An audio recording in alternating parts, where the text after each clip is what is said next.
Hi, welcome to Leslie's How to Pool. If you've ever had a hard time priming a pool pump, this video is for you. Today we're going to show you how to do exactly that. Prime a pool pump.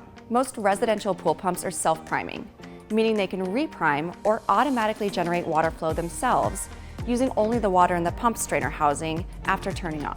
However, these same pumps may require you to manually prime them if there are significant amounts of air in the system. This can happen after manually cleaning the filter, opening the pool in the spring, or completing pump, plumbing, or filter repairs.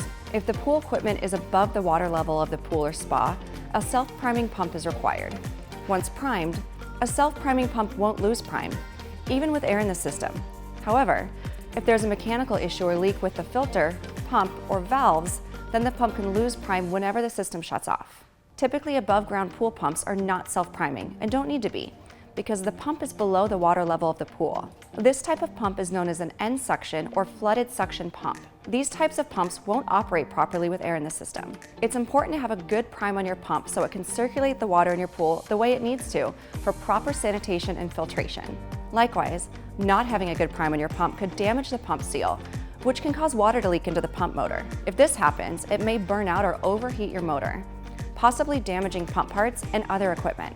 There are a number of reasons why your pump could lose its prime or need to be reprimed, such as opening your pool in the spring after winterizing your pool, a suction leak that creates air in the system, a pressure side leak causing a loss of prime when the system turns off, low water levels, which causes the pump to draw in air through the skimmer, a skimmer weir gate stuck in the up position, a clogged skimmer basket or valve, damaged valve O-rings or gaskets, a loose or damaged pump lid or O-ring, or obstructions in the pump strainer basket or impeller. In order to prime your pump, you'll want to first turn off the power to the pump.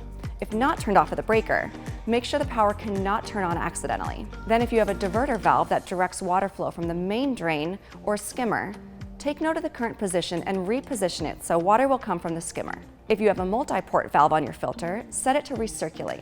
Next, open the air relief valve on your filter so air is released from the system when the pump turns back on. Then, open the pump strainer lid and remove any debris in the basket that may impede water flow. Before placing the basket back in, check for any cracks or damages.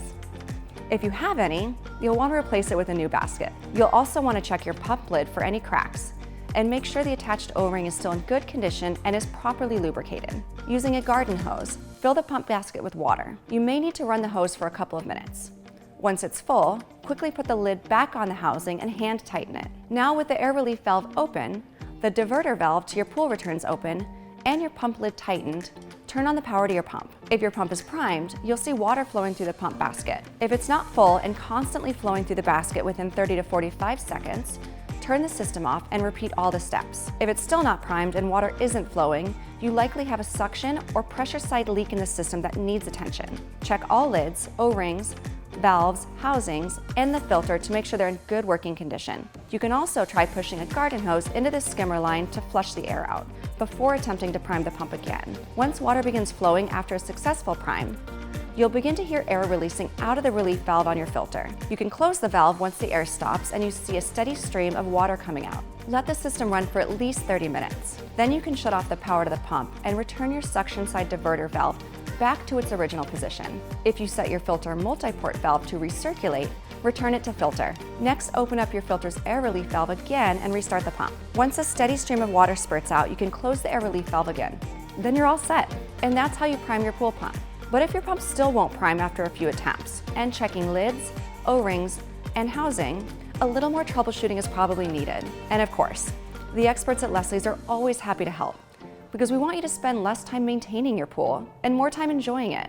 Don't forget to comment or hit the like button if you enjoyed this video.